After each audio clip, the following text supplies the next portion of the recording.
Namibia just sent 500 Americans. Packing, and the reason might surprise you. Namibia's new president didn't wait to make headlines. On her very first day in office, Netumbo Nandi-Ndaitwah made a move that stunned both her country and the world. Over 500 Americans were kicked out of Namibia. No negotiations, no drawn-out diplomatic statements. Just, you broke the rules, now you're leaving. And no, it wasn't about war. It wasn't about sanctions. It wasn't some massive international conflict. It was about visa violations. That's it. For the first time in a long time, a leader actually enforced the law and meant it. So who is Netumbo Nandi-Ndaitwah? She's not just Namibia's new president. She's the first woman to ever lead the country and one of the very few leaders in Africa today treating sovereignty like it actually means something. But why start her presidency like this? Why come in swinging? Well, her message is loud and clear. The old rules are gone. She didn't step into office with the usual day one photo ops or flowery speeches. She didn't thank the political machine that put her there. Instead, she walked into her first cabinet meeting and dropped a bombshell. The era of comfort and silence is over. No metaphors, no warm-ups, just a hard truth. Get results or get out. For decades, Namibia's government had grown bloated and sluggish. Ministries stacked with loyalists, budgets leaking into pet projects, and bureaucracy so thick, nothing ever moved. It was a system that rewarded connections over competence, and Netumbo wasn't having it. Within days, she tore into the very structure of that system. She cut the number of ministries from 21 to 14. Just like that, entire departments were merged or eliminated. Redundant roles vanished overnight. Offices that had been safe political landing pads for years, gone. No fanfare, no warnings. This wasn't some surface-level reform. It was surgical, strategic, ruthless. She wasn't just trimming fat. She was tearing out the rot. And this isn't just about budget cuts. It's about accountability, about removing the fog that allowed corruption and laziness to hide in plain sight for years. Netumbo Nandi-Ndaitwah didn't just step into the presidency, she claimed it. And if her first week in office is any sign, she's here to rebuild the government from the ground up. So what's next? That's what we'll be watching closely. Because this isn't just a change in leadership. It might be the start of a political reckoning that shakes more than just Namibia. In Africa, big government often means big problems. But not anymore, at least not in Namibia. Across much of Africa, there's a long-standing myth. The more ministries you have, the stronger your government must be. Bigger cabinets, more titles, more departments. It's all supposed to scream power and progress. But President Netumbo Nandi-Ndaitwah wasn't buying it. To her, all that size just means more places to hide, more room for corruption, more shadows for failure to disappear into. So she did what few leaders ever dare to do. She downsized, not for optics, but for outcomes. And the effects go way deeper than just trimming the fat. By breaking apart long-standing clusters of influence, Nandi-Ndaitwah didn't just shrink the government. She dismantled the hidden power networks that quietly pulled the strings behind the scenes for decades. She wasn't just rearranging offices. She was cutting lifelines to old systems of loyalty and political favors. And here's the thing, her message wasn't directed at the global press or international donors. It was aimed squarely at the Namibian people who've grown tired of speeches about development, while nothing changes in their everyday lives. In her own words, the government must now act like a servant, not a spectator. She told her ministers, no more hiding behind process or blaming protocol, no more endless meetings or ceremonial photo ops while the roads stay broken, the lights stay off, and food prices keep climbing. If a promise is made and nothing happens, Someone's answering for it. And this time, it's not going to be the people. But here's where it gets even more interesting. This isn't just a cleanup job. It's not just about firing dead weight. What Nandi-Ndaitwah is really doing is creating space. Space for something new. A government that's lighter, more agile, and actually capable of turning national resources into results without drowning in red tape. She's not just clearing out offices. She's laying the foundation for a government that works like it's supposed to. Fast, focused, and grounded in reality. Of course, not everyone's thrilled. Inside the old guard, the whispers are already starting. Some say she's consolidating too much power. Others claim she's disrespecting tradition. But maybe that's exactly the point. Because the old ways, they've had decades to work, and the people are still waiting on the basics. So maybe it's time for someone to break the mold and actually get things done. Tradition means nothing if it protects failure, and Netumbo Nandi-Ndaitwah isn't here to babysit dysfunction. If her first move as Namibia's president was tearing down the old political system, then the next big question practically demands itself. What's she building in its place? What's the vision? What's the plan? And just how far is she willing to go to make it real? Because let's be honest, no one tears down a government machine unless they've already sketched the blueprint for something better. And Nandi-Ndaitwah, she didn't come to tweak policies or shuffle budgets. She came to reroute the entire bloodstream of the Namibian economy. Just days after slicing through the government's bloated structure, she dropped a bombshell. A bold $85 billion Namibian dollar investment plan. That's about 4.7 billion USD. And this wasn't about catchy slogans or flashy announcements. This was a full-on economic reset, designed to rebuild Namibia's real economy, not for headlines, but for long-term survival. Her goal? Create 250,000 jobs by 2029. And in a country where almost half of young people are unemployed, that's not just a campaign promise, it's a lifeline. But here's what sets her plan apart. It's not just the size of the investment, it's where it's going. And more importantly, where it's not. No more pouring money into global conferences, empty partnerships, or endless donor-funded workshops that make headlines but change nothing. That era's over. Instead, she's focusing hard on where real work happens. Infrastructure, industry, energy. And the first step? Building real physical connections. Roads, but not just any roads. Not highways to benefit only the cities or elite trade corridors. These are roads that stretch into regions the government has ignored for years. Places that, until now, have felt completely cut off from opportunity. This isn't just paving asphalt. It's about stitching the country back together. Call it infrastructure if you want. But what she's really building is national reintegration. Next up on Nandi-Ndaitwah's mission to reshape Namibia, a sector the country has overlooked for far too long: industrial manufacturing. For years, Namibia has shipped its raw materials abroad, only to buy back the finished products at marked up prices. But that cycle, she's done with it. Now, her administration is flipping the script. The plan? Build industrial parks right on Namibian soil, not for foreign multinationals to dominate, but for Namibian-owned businesses to rise. Think local factories, assembling, producing, and packaging goods for both home markets and neighboring countries.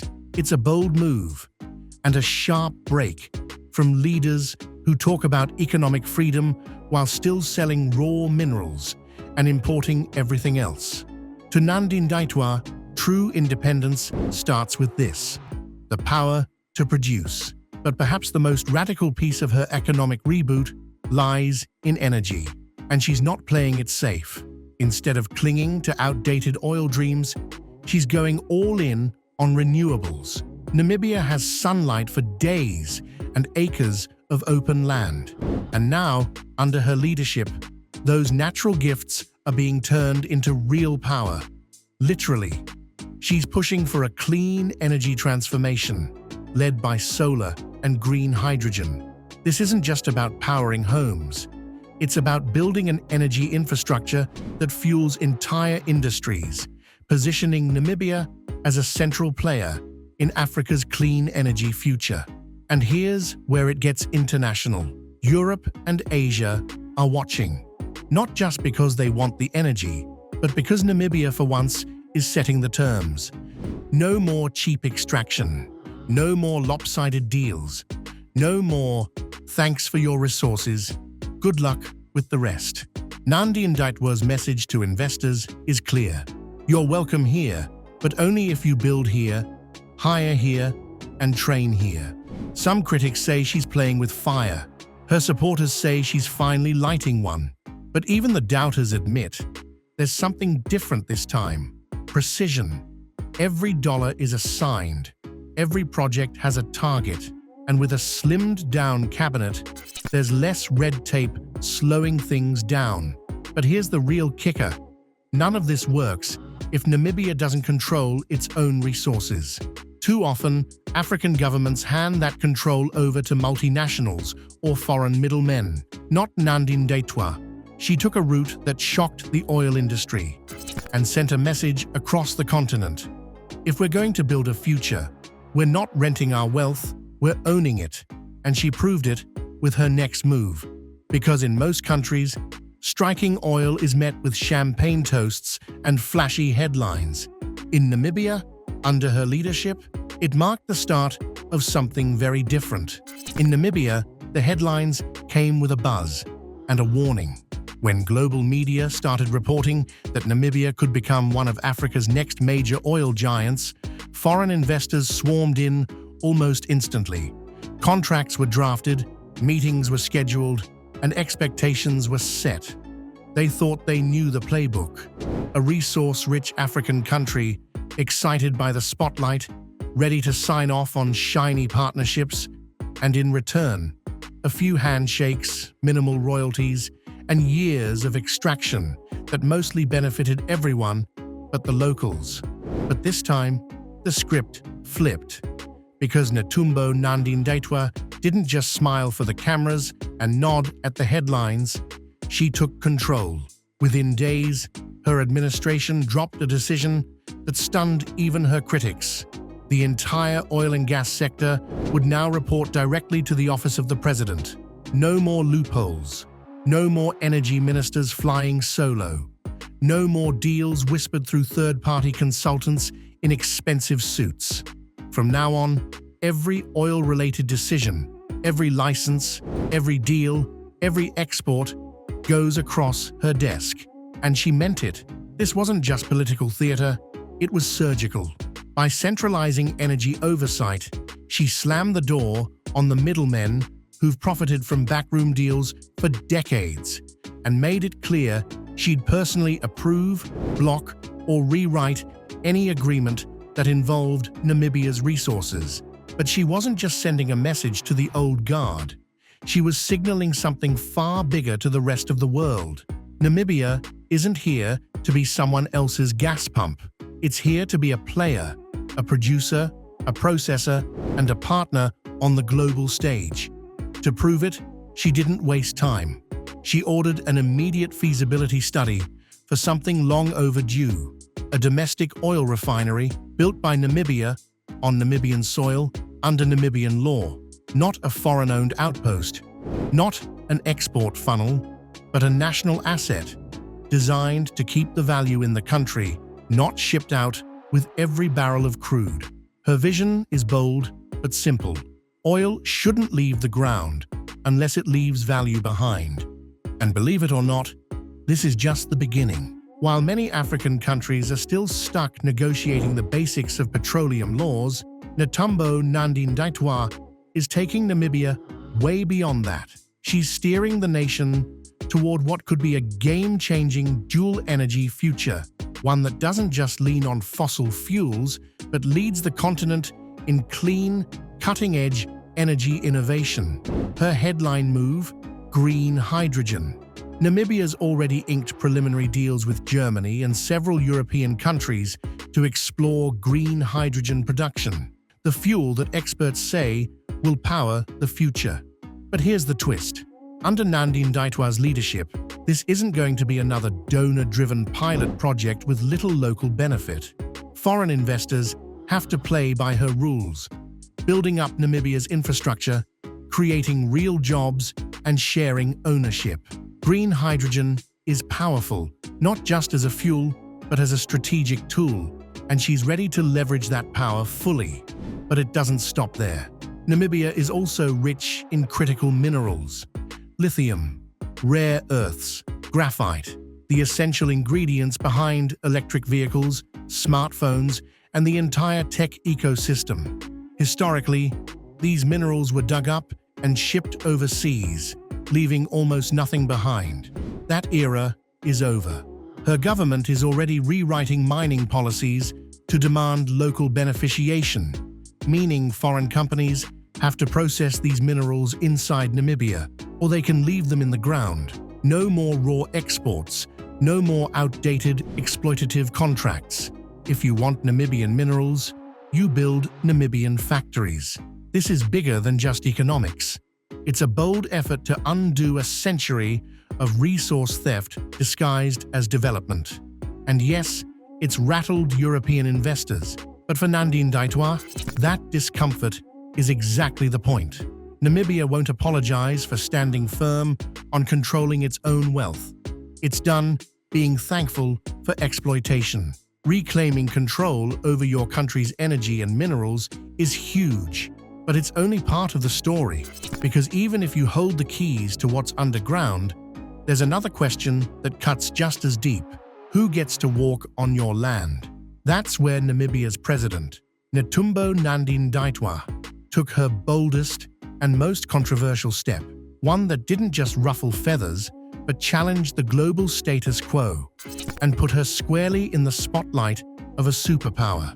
Controlling your oil is one thing, but controlling who sets foot in your country, that's a different kind of power. Quiet, personal, and absolutely non-negotiable for Nandi-Ndaitwah. Not long after she took charge of Namibia's energy sector, she made waves with a move no other African leader had dared to pull so bluntly. She ordered the deportation of over 500 American nationals. No warnings, no behind-the-scenes diplomacy, no soft treatment. They broke the rules. They left. For years, Westerners working across Africa, whether investors, consultants, missionaries, or advisors, often acted like visa rules didn't apply to them. Overstaying or working on a tourist visa usually shrugged off. Until now, Nandi-Ndaitwah didn't just enforce immigration law, she weaponized it as a bold statement of sovereignty and fairness. Her message was clear. If African citizens can be detained, humiliated, and deported abroad for the tiniest paperwork slip-up, why should foreigners in Africa get a free pass? Her policy was simple: no visa, no stay. And this wasn't just about the US government. Namibia started cracking down hard, auditing visa compliance across the board, unregistered foreign workers in mining areas, NGO staff skipping residency rules, even short-term consultants embedded in government offices. They were all on notice. Overnight, the rules of the game changed. Namibia was done playing by old, informal rules. From now on, if you wanted to be here, you had to do it right, legit, with the proper paperwork. This shook up foreign embassies, threw a wrench in business as usual, and sparked a quiet but real panic among international players who'd long taken Namibia's leniency for granted. But for Netumbo Nandi-Ndaitwah, that discomfort was way overdue. She wasn't just shaking things up, she was correcting a deep imbalance and setting a new standard. But immigration control was only part of her fight against foreign overreach. She also dug deep into Namibia's colonial past, reopening a wound that had never truly healed. Between 1904 and 1908, German colonial forces unleashed one of Africa's earliest and most brutal genocides, killing tens of thousands of the Ovaherero and Nama peoples in what's now Namibia. For years, Germany's response was cautious at best. Some half-hearted acknowledgements, limited aid, but no real apology, no reparations, just quiet evasion dressed up as diplomacy. Nandi-Ndaitwah changed that tune completely. She rejected past deals offering development aid as a symbolic sorry. Her administration is demanding a formal apology and direct reparations, not just for history's sake, but for the living descendants of those victims. This isn't just about Germany. It's about drawing a firm line in the post-colonial sand. As she puts it, Africa can't talk about economic transformation while ignoring the debt of colonial violence. Countries that profited from destroying African societies must be held accountable, not with whispers in boardrooms, but with binding promises and public truth. Some dismiss her stance as idealistic, but Nandi-Ndaitwah's demand is crystal clear. She's not asking for charity. She's asking for justice. And unlike many leaders who treat these issues as footnotes, Nandi-Ndaitwah is putting them front and center in Namibia's foreign policy. What links her tough immigration crackdown with her bold demands for colonial reparations is one simple thing: dignity. She's building a country that doesn't just control its borders, resources, and economy. It controls the story about who Namibia is and what it absolutely will no longer tolerate. But none of this, the deportations, the refinery plans, the political shakeups, happens in isolation. These are all pieces of a much bigger picture, because what Nandi-Ndaitwah is creating isn't just a set of policies. It's a blueprint, a prototype that could change the game for what leadership in Africa actually looks like. And that's exactly where we're headed next. What she's building in Namibia isn't just about Namibia. It was never meant to stop at the country's borders. Every move she makes, from slashing ministries to kicking out visa overstayers, from taking control of natural resources to demanding real reparations, fits into a bigger vision that's no longer whispered behind closed doors or buried in old liberation-era speeches. It's Pan-Africanism, rebooted, redefined, and brought back to life. But Nandi-Ndaitwah isn't about empty slogans or summit speeches. She's building unity with real models, solid results, and ideas that can be copied. What if an African nation could say no to foreign dependence and still stand tall? What if it could process its own minerals, feed its own people, enforce its own laws, and thrive? To prove it, she's turning Namibia into a real-world experiment. Take her push to overhaul agriculture. Instead of relying on imported food from former colonizers, her government is rolling out massive super farms designed to produce enough food to slash imports by 80% before the decade's out. This isn't about legacy projects or empty promises. It's about building something lasting, a new kind of African independence. These aren't your typical farms. They're high-tech, mechanized hubs where young people get trained, hired, and taught to see farming not as some old tradition, but as a serious, modern career. This isn't about nostalgia. It's about survival, reinvented. By turning agriculture from mere subsistence into a tool of true independence, Nandi-Ndaitwah is sending a powerful message across Africa. You don't need to rely on handouts if you control your own food supply. And when that message comes from Namibia, a country often overlooked in the big continental conversations, it hits even harder. It's a challenge to the bigger African economies. If we can do this, what's stopping you? Her vision goes beyond food too. When it comes to social development, she's investing in sports facilities, youth centers, and cultural projects, not as extras, but as essential building blocks of national pride and identity. In a world that's often stripped Africans of confidence in their governments, she's doing something rare, building trust in the state by creating real spaces where people can grow, compete, and connect. And then there's the way she leads. Unlike many African presidents who pack their cabinets with loyalists or family, Nandi-Ndaitwah is assembling a team that's a fresh mix of experts, women, and grassroots voices. Her choice of Lucia Witbooi as vice president wasn't just a progressive move. It was a smart, strategic one. She's proving you can share power without losing losing it. Maybe that's her boldest move yet, reshaping what leadership means on a continent often stuck between military rulers and leaders who bow to foreign donors. She doesn't shout, she doesn't plead, and she doesn't wait for approval from abroad. She just gets things done,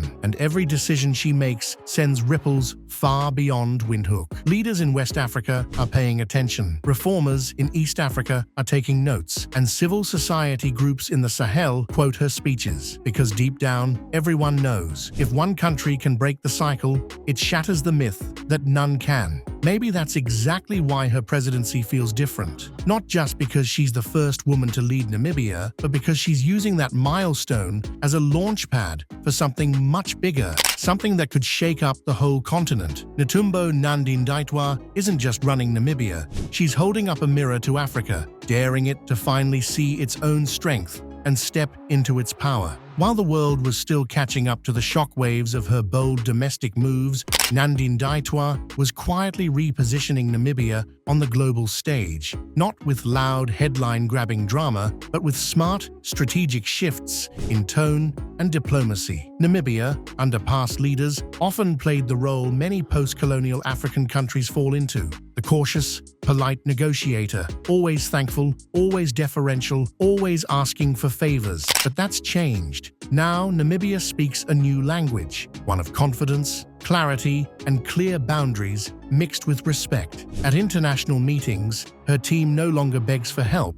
They talk partnership. Namibia isn't begging anymore, it's offering real value. Whether it's green hydrogen, agricultural products, or critical minerals, the message is clear. We have what you need, and we're ready to make deals that work for us. So what do you think? Is Namibia's success a done deal now? Why hasn't anyone else been able to pull this off? Drop your thoughts in the comments below. Do you want more videos like this one? Hit subscribe and ring the bell so you don't miss what's next. Thanks for watching. Catch you in the next video.